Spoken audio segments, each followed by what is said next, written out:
Ó, eu não sei o que tá acontecendo. Eu não sei se é a idade, o que é, mas... Sério, eu vou no supermercado e eu não consigo mais lembrar a lista de coisa que eu tinha pra fazer. E às vezes eu tô em casa, indo fazer alguma coisa, indo pegar alguma coisa na geladeira, e eu já não lembro mais o que é. Ei, Juliana, o que será que tá acontecendo? Será Será que... que é Alzheimer? Alzheimer? Ou será que é só a maternidade? Pois é, vamos descobrir nesse episódio um pouquinho mais sobre esses lapsos de memória.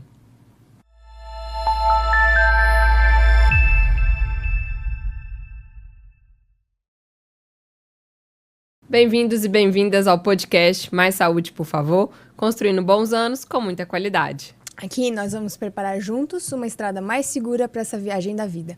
Para isso, traremos informações de qualidade, dicas de saúde e motivação semanal. Eu sou Michele. Eu sou a Juliana. Nós somos médicas. E hoje, Ju, o que a gente vai falar?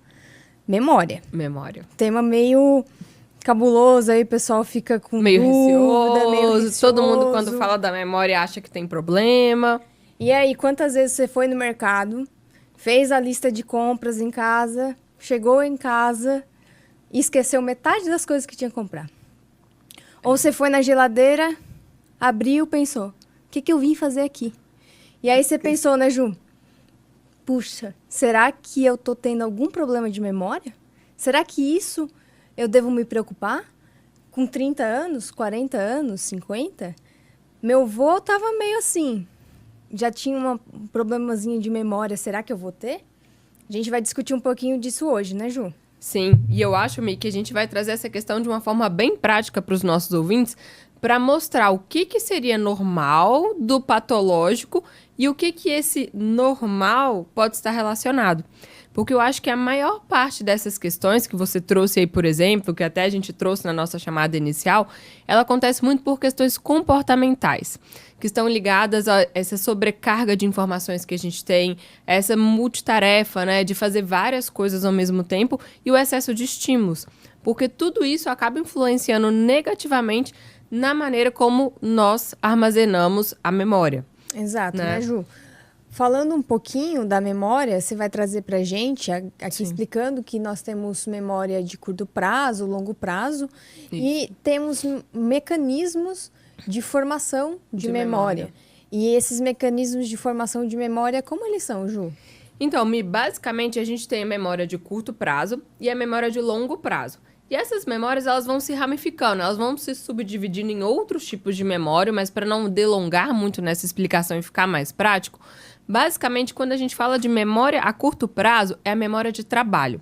Aquela memória que você está usando ali no seu dia a dia, que você usa para gravar o número de telefone e anotar, que você usa para gravar, assim, um caminho, eu tenho que seguir essa, pegar essa e essa rua, de lá eu vou pegar meu filho. Isso tudo é memória de curto prazo.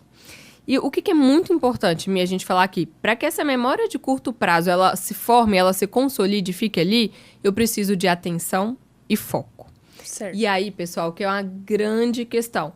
Hoje em dia, a gente tá fazendo muitas coisas ao mesmo tempo. Tipo, eu tô indo no trânsito resolver algum problema e tô no celular. Quando paro no sinal, eu tô no celular, eu tô fazendo uma ligação, eu tô ouvindo podcast, eu tô fazendo várias coisas ao mesmo tempo, então eu acabo não focando. E aí, aquela informação que deveria ter sido armazenada de uma forma mais efetiva, não é. Por quê? Porque eu não estou tendo atenção nem foco. Então, é importante vocês entenderem que essa memória de curto prazo, que é a memória de trabalho que você usa no seu dia a dia, ela precisa de atenção e foco para ser consolidada. Então, se eu não tenho atenção e foco, essa memória vai ficar falha.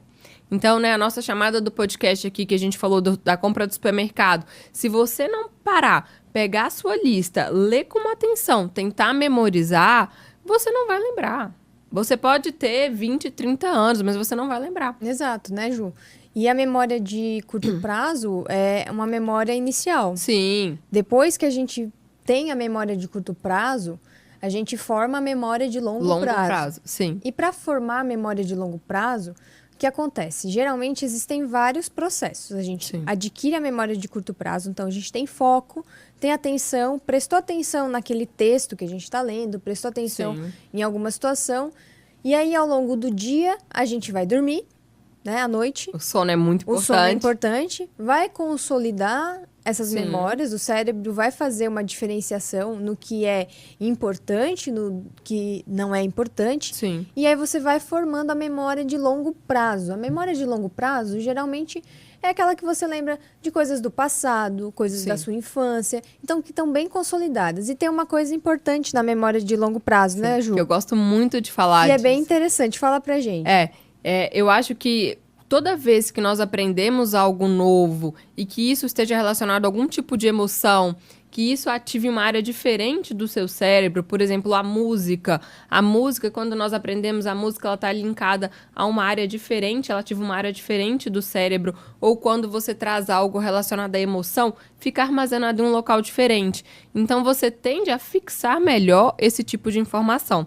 E aqui é muito interessante que eu tenho 2 casos legais, uma até de uma paciente, né, lá do residencial, que ela tem um Alzheimer já moderado, você vai saber de quem eu tô falando, e ela sempre tocou piano. Então, assim, apesar dela esquecer que ela tem filho, que ela comeu de manhã, várias coisas, ela já tá num estágio de demência avançado, ela ainda sabe tocar todas as músicas do piano. E olha só, Ju, agora pegando outro exemplo. Talvez algumas pessoas que estão nos vendo já viram um vídeo de uma senhora com Alzheimer, que ela era bailarina, e aí quando toca a música Lago do Cisne, Sim. ela faz a encenação.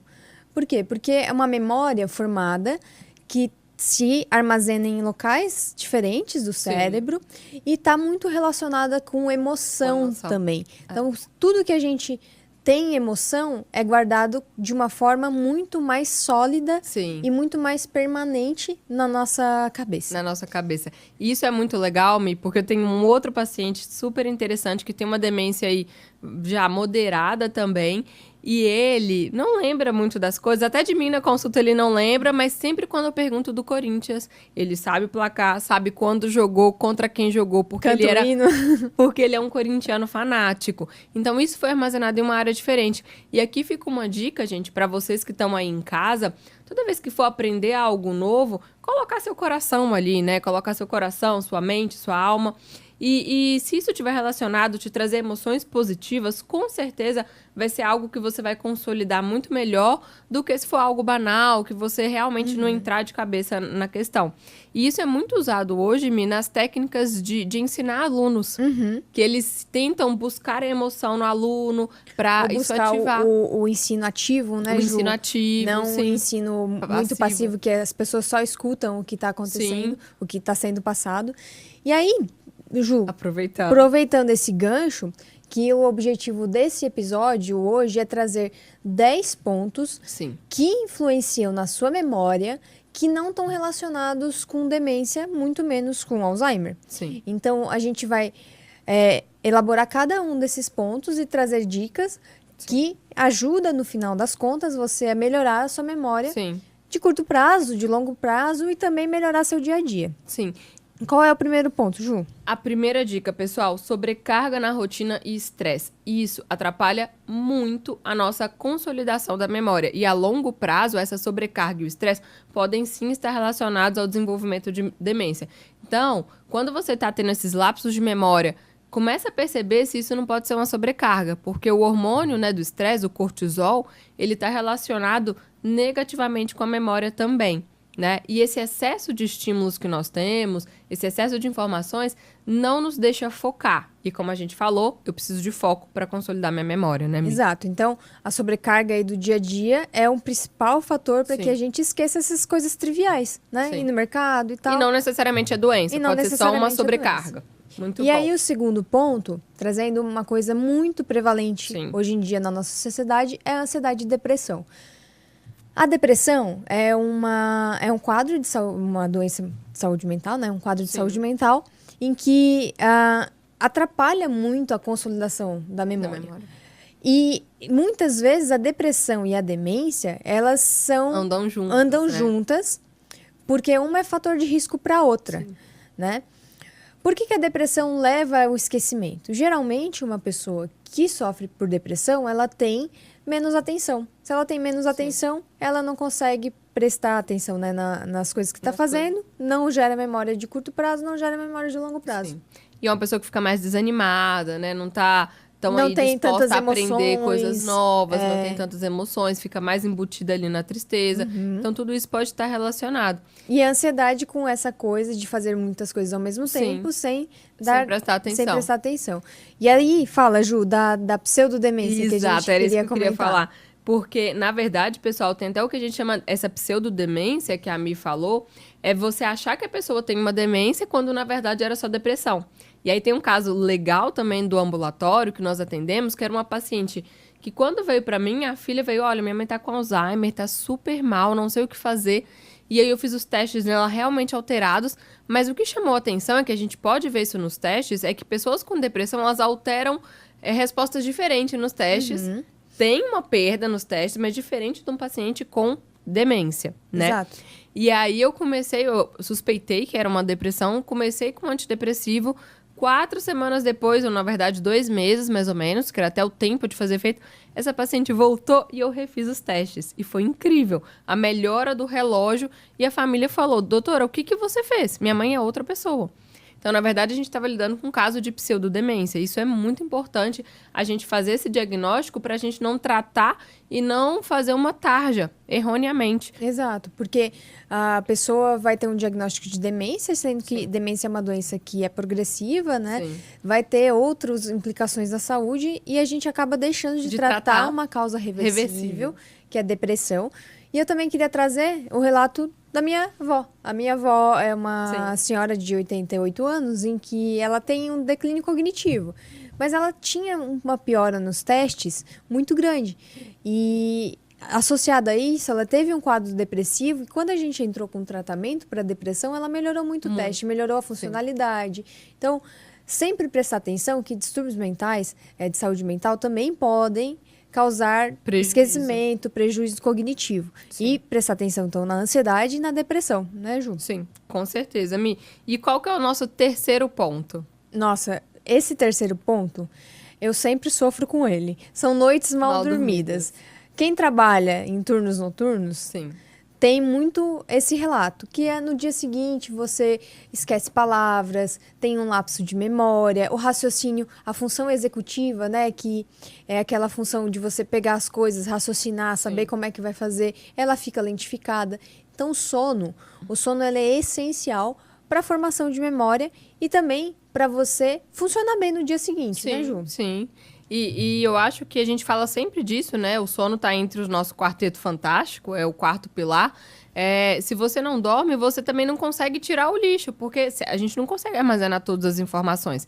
Então, o sono é essencial para que eu exclua informações que não são necessárias. Porque se eu não estou dormindo bem, eu não vou excluir aquelas informações e meu cérebro vai ficar super atarefado. E aí não vai conseguir consolidar nenhuma memória. Então, o sono é muito importante. E aí, para entender um pouco, né, o cérebro, quando a gente fica uma noite mal dormida ou passa muitas horas sem dormir, ele acaba gastando a energia para ficar alerta, para ficar acordado. E essa energia, ela é desviada da concentração. Então, você não tem concentração porque você está lutando para ficar alerta, para ficar acordado. Então, toda essa energia é uma energia muito grande. Sim. E aí, você não consegue prestar atenção em outras coisas, não consegue se concentrar.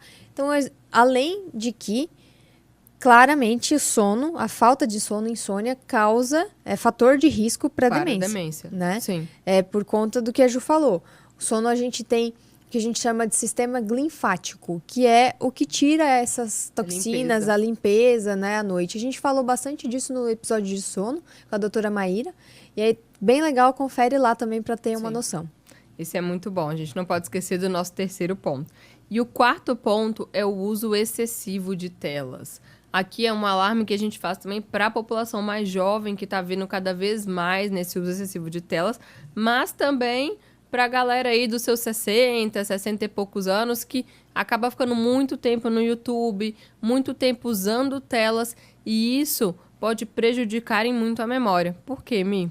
Porque você para pensar. Antigamente, você pegava um livro, tinha que ler devagarinho e prestar atenção naqueles textos longos. Sim. Na tela, é uma descarga rápida de dopamina, você vê um texto pequeno, curto, passa para o próximo. Você não concentra, não se aprofunda nos conteúdos. E além de que, você tem um acesso fácil à busca. Você não precisa buscar na memória, você busca no telefone. Sim. E aí, você não estimula a sua memória mesmo, a você gravar informações novas. Porque é tão simples você abrir o celular e botar no Google, que aí você desaprende a gravar as coisas. É como se fosse um cérebro fraco, né? Um cérebro que não está sendo estimulado. São domínios cognitivos, né, que são afetados, né, da atenção, da função de memória.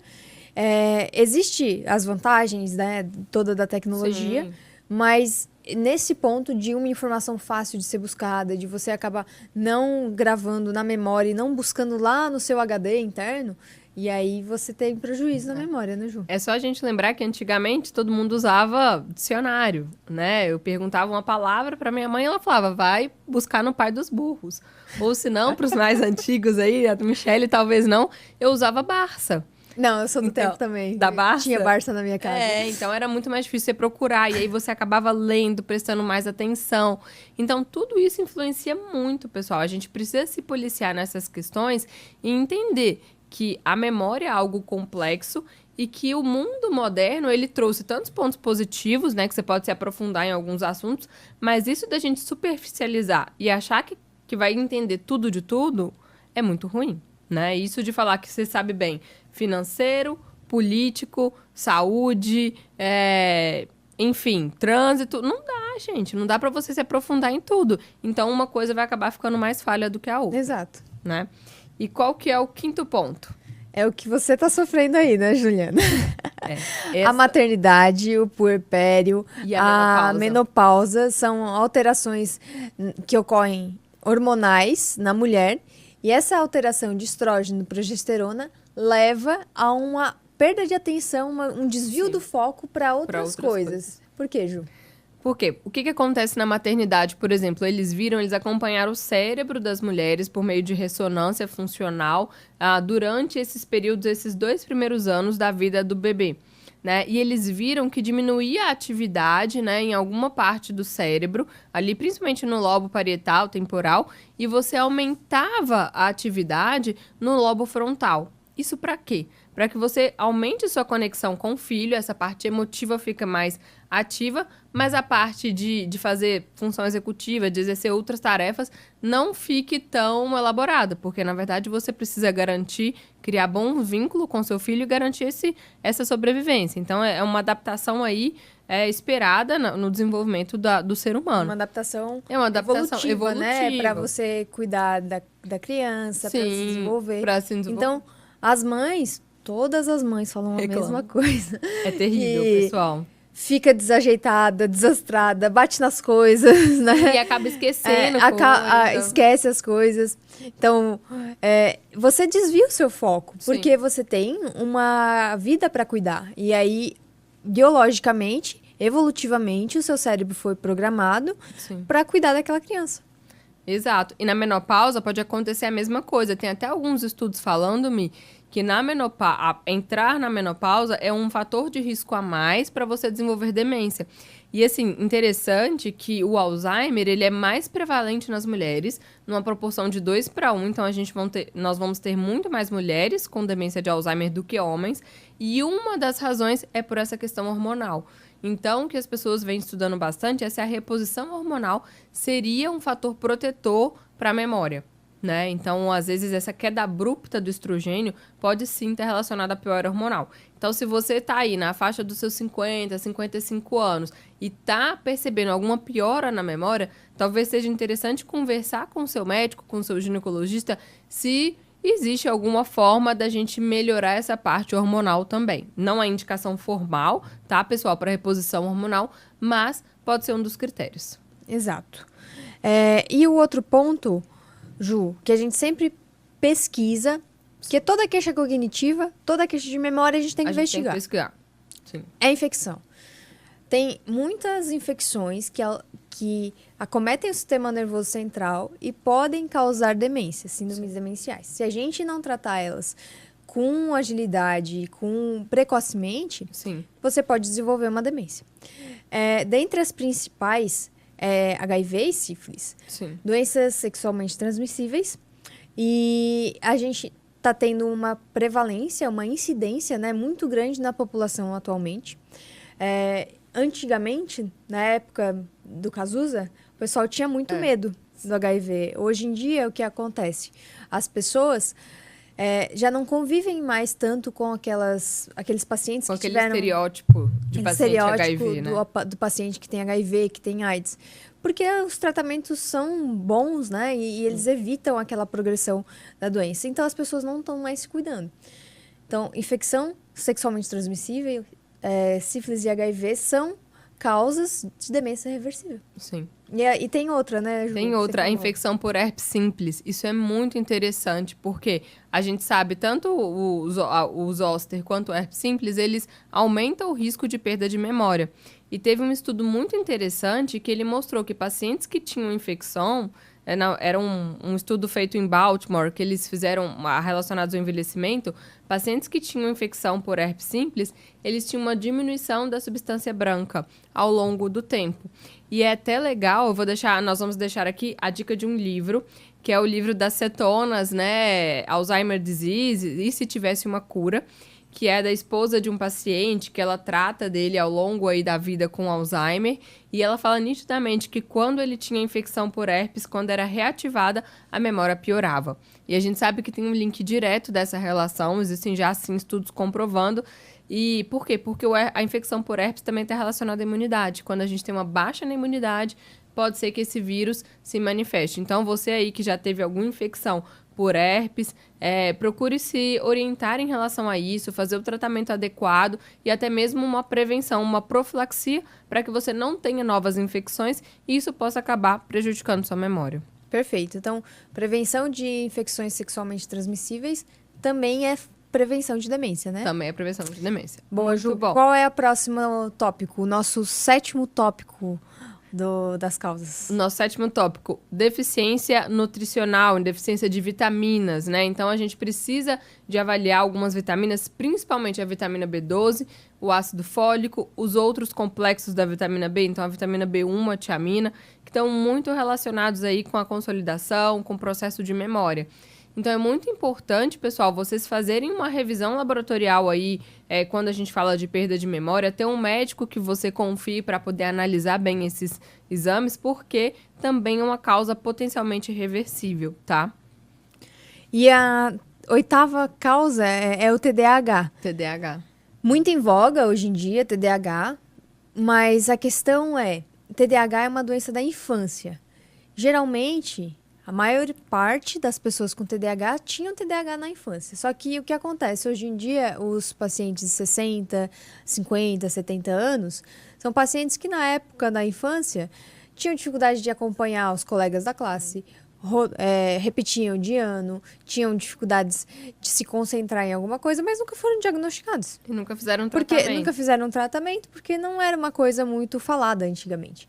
Então, existem sim, hoje, muitos adultos com TDAH não diagnosticados, que pode ser uma causa de desatenção, não falha de memória. Por quê? Porque pacientes que têm TDAH são pacientes extremamente inteligentes, extremamente criativos, só que têm uma dificuldade de execução. A principal alteração do TDAH é uma disfunção executiva. Então, a pessoa tem a inteligência, a criatividade, só que ela não consegue organizar de uma forma que aquilo atinja o objetivo. Então, ela fica muito tempo fazendo outras coisas. Ela não consegue concentrar. Ela não se concentra.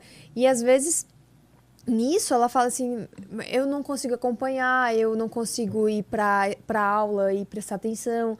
Na verdade, ela se desfoca, né? E TDAH é uma doença que precisa ser acompanhada aí por um psiquiatra, que tem ter feito o diagnóstico, e o tratamento com os psicoestimulantes mudam o prognóstico da doença, inclusive mudam mortalidade. Sim.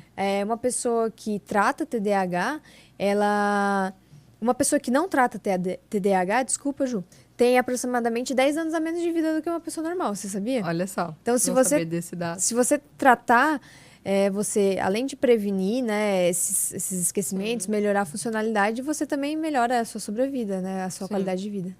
Muito bom. Muito interessante a gente lembrar sobre isso também, que é a nossa interface com a psiquiatria, né? Que é uma especialidade aí muito importante para nós geriatras. E o outro ponto muito importante são os medicamentos, pessoal. Existem medicamentos que podem sim causar piora da memória. Né? Muitos deles nós já falamos aqui, que são os benzodiazepínicos, então é o famoso Rivotril, Lorax, Frontal, que são até medicamentos que são contraindicados pela Sociedade de Geriatria, né? Eles são proscritos, ou seja, não deveriam nem ser prescritos. A gente sabe que existem alguns pacientes que realmente precisam de uso, mas são medicamentos que a longo prazo podem sim causar perda de memória.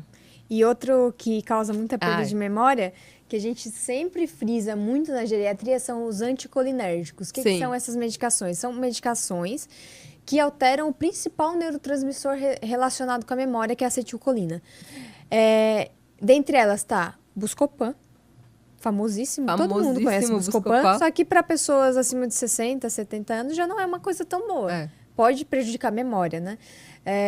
Fenergan, prometazina, esses medicamentos que às vezes as pessoas usam até para dormir. Para dormir, Miozan. Miozan, são medicamentos que atuam na acetilcolina. E a acetilcolina é responsável por fazer memória. E se a gente atua com medicação bloqueando esse neurotransmissor, a gente também tem prejuízo na memória.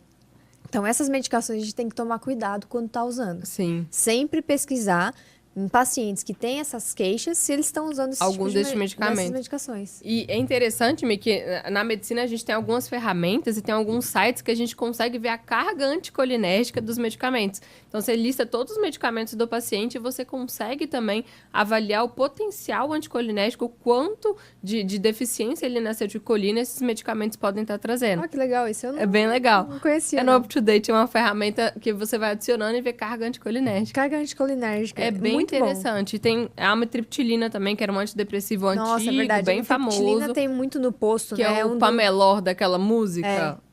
Pamelor é nortriptilina. Melhor. Como que chama a música? Não me lembro. Bom, depois a gente vai achar pra colocar aqui. Mas então, medicamentos também é uma causa reversível aí pra gente pensar na memória. E qual que é o último? O último, nosso 10º ponto, a famosa tireoide. Doutora, tenho tireoide. Tem tireoide. Eu também tenho. Lamento falar. A Ju também. Eu também Mas tenho. assim, a tireoide tem 2 distúrbios principais. Pra gente simplificar, o hipertireoidismo e o hipo. Tanto um quanto o outro também estão implicados na perda de memória. O hipotireoidismo, principalmente, né, que é muito mais comum do que o hiper. O hipo, para vocês lembrarem, é aquele que as pessoas engordam. E o hiper é aquelas que as pessoas emagrecem, né? Então, no hipo, a pessoa tem tendência a ganhar peso, porque o metabolismo fica mais lento, a memória fica mais prejudicada. Então, tem que investigar.